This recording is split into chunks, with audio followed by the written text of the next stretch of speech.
Hey, what's going on YouTube? Cars No Cap here. Just wanted to give you all the most recent update to the car collection, or I should say the new vehicle here for the next 6 months to a year at least. Might keep it longer than that, but we'll see. My new 2021 Tundra TRD PRO. I just picked this up, certified pre-owned, 30,000 miles, paid about $57K. I traded the 2023 Lexus GX 460 in on this, and I got almost what I paid for the GX 460, so I was pretty pleased with that.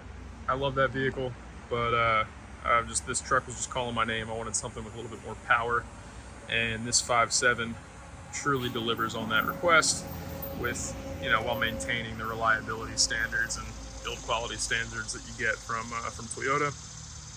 I will say the Lexus is definitely built a little bit better, a little bit tighter in some regards, but this is actually pretty good though.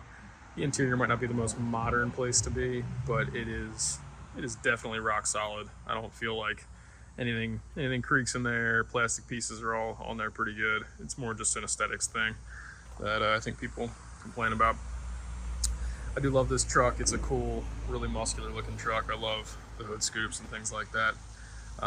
But today I just wanted to introduce this vehicle to you guys.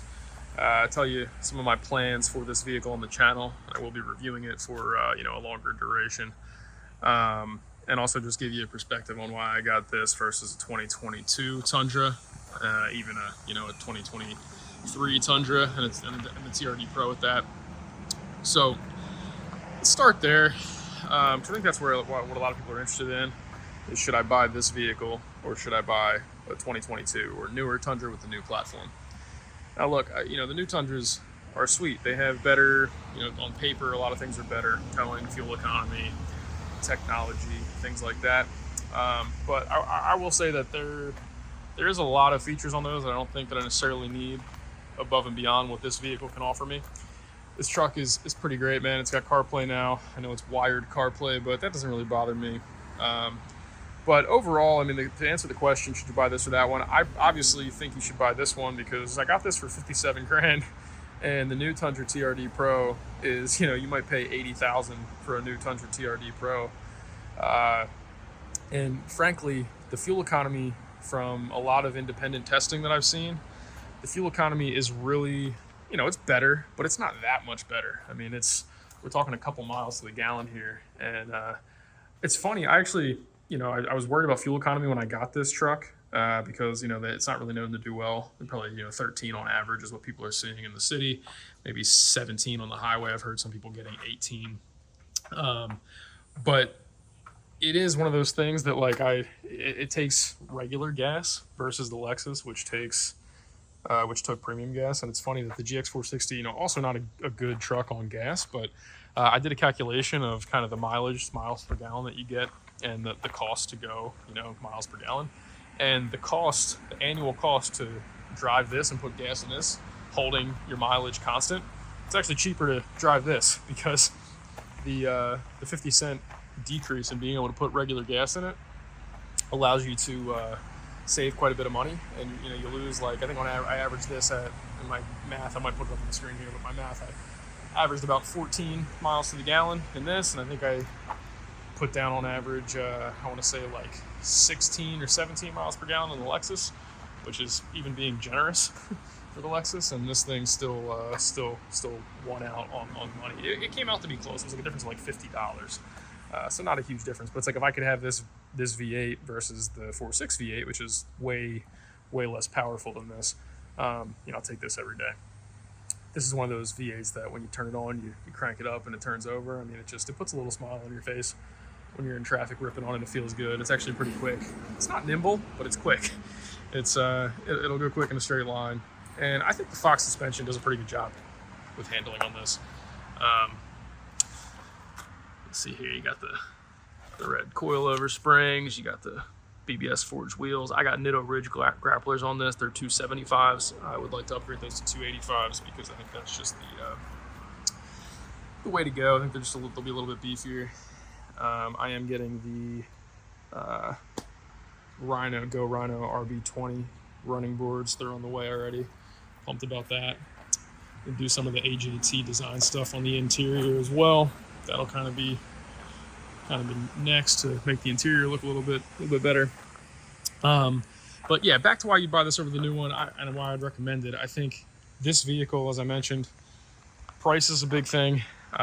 Resale is a big thing. This thing is, the sticker on it new was like 58.5 or 59, and I bought it for 57 2 years later with 30,000 miles on it, and I even got a good deal compared to the market. So I will say that these things do hold their value. The new ones probably will too, but with some of the the reliability issues, the reason these hold their value so well is because they're so reliable. The new ones we're not really sure, so they may hold their value for a little while, but if they start having issues, there might be years that don't hold their value until Toyota fixes that. So that's something that I really pay attention to. I don't like to buy vehicles and then trade them for a lot less than I paid. I like to kind of hold on to my equity, and that allows me to continually pay off my cars and not have a car payment and own these cars outright while I review them, and then switch them out and avoid taxes when you trade it in and do pretty good on the next one.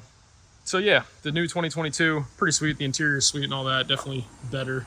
But I will say that I think this ride quality coming out of this platform is probably more comfortable. The new one, definitely, I think it has like a multi-link in the rear versus this, the solid rear axle and all that. So you're going to get a little bit more of like a an SUV feel out of that truck, where this still feels like a truck, and it's got the open C frame, which it does a really good job of absorbing some of the road bumps and things like that. And then this Fox suspension just really absorbs a lot. So it's a very, very comfortable truck to be in for a long period of time. I haven't taken it on, too long of a road trip, but I've driven it for a few hours and straight, and it's been mighty, mighty comfortable. The one thing I do miss, though, no air-conditioned seats. That's been a little bit of a bummer. So yeah, that's one of those things that, if you're looking at the new one, I wouldn't tell you not to get the new one, but the older one definitely has some advantages to it. And I will say that one of the other advantages of this truck is the rear cabin space. In the back of the truck, I mean, it is probably the most roomy truck or SUV that I've seen from a rear passenger standpoint. These seats completely fold up, which is kind of cool. So you got this flat lay spot right here. Definitely appreciate that. You got the 60/40 folding rear. And then you, of course, have the rear glass, which rolls down 100%, which is pretty great. And then up front, you have a lot of storage space, a lot of room down here in the door jambs. This leather that comes on this thing is actually really, really comfortable. I like it a lot. It's a really high quality leather. The whole cabin actually smells like leather.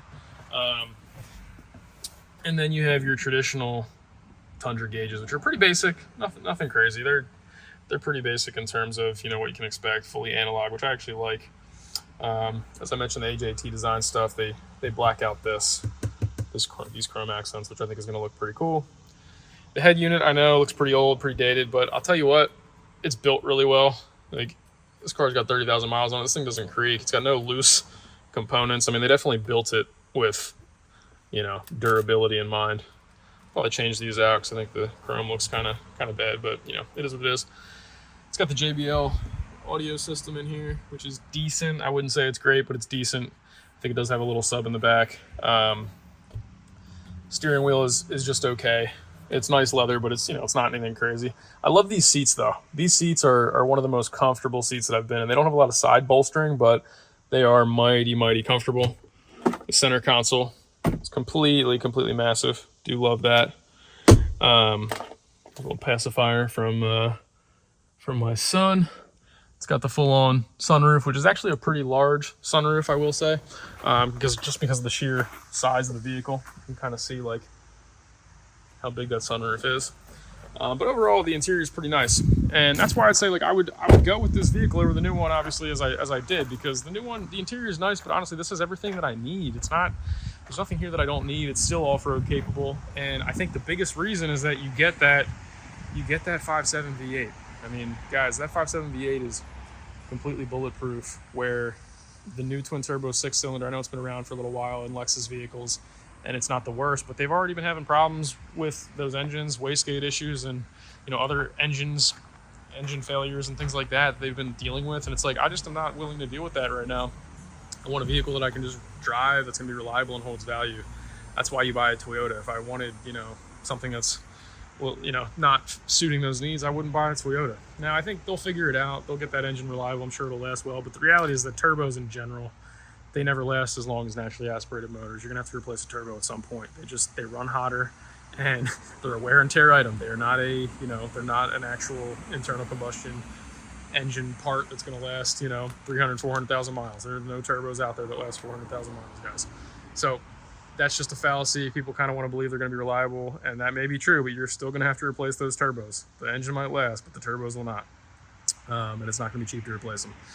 This 2021 model does come with like the Toyota safety sense and all that stuff. You see the kind of this thing up here, but you know, you do give up some things here. You don't have like blind spot monitoring. You don't have parking sensors and all that. You just have this like automatic, you know, frontal collision and, you know, the dynamic cruise control and stuff like that.